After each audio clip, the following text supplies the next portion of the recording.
اعوذ باللہ من الشیطان الرجیم بسم اللہ الرحمن الرحیم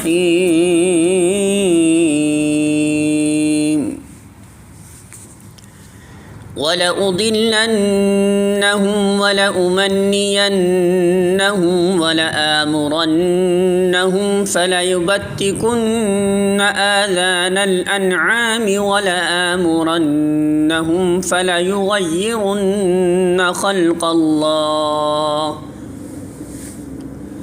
وَمَن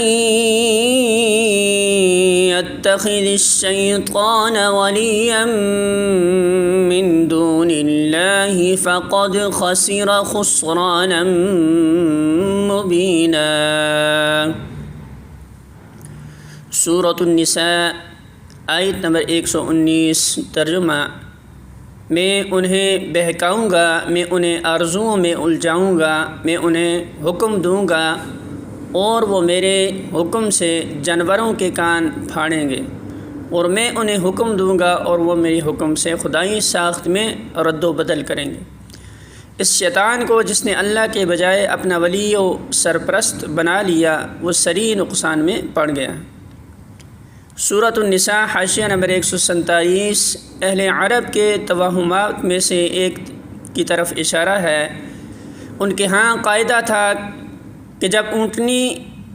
5 یا 10 بچے جن لیتی تو اس کے کان پھاڑ کر اسے اپنے دیوتا کے نام پر چھوڑ دیتے اور اس سے کام لینا حرام سمجھتے تھے۔ اس طرح جس اونٹ کے نطفہ سے 10 بچے ہو جاتے ہیں اسے بھی دیوتا کے نام پر پن کر دیا جاتا تھا، اور کان چیرنا اس بات کی علامت تھا کہ یہ پن کیا ہوا جانور ہے۔ سورۃ النساء حاشیہ نمبر 148 خدائی ساخت میں رد و بدل کرنے کا مطلب اشیاء کی پیدائش بناوٹ میں رد و بدل کرنا نہیں ہے۔ اگر اس کا یہ مطلب لیا جائے تب تو پوری انسانی تہذیب ہی شیطان کے اغوا کا نتیجہ قرار پائے گی، اس لیے کہ تہذیب تو نام ہی ان تصرفات کا ہے جو انسان خدا کی بنائی ہوئی چیزوں میں کرتا ہے۔ دراصل اس جگہ میں جس رد و بدل کو شیطانی فعل قرار دیا گیا ہے وہ یہ ہے کہ انسان کسی چیز سے وہ کام لے جس کے لیے خدا نے اسے پیدا نہیں کیا،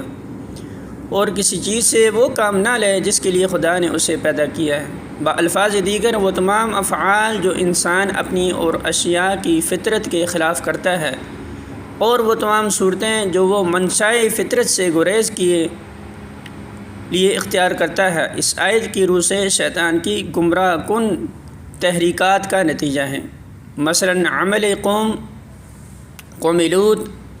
ضبط ولادت، رہبانیت، برہمہ چرچ، مردوں اور عورتوں کو بانجھ بنانا، مردوں کو خواجہ سرا بنانا، عورتوں کو ان خدمات سے منحرف کرنا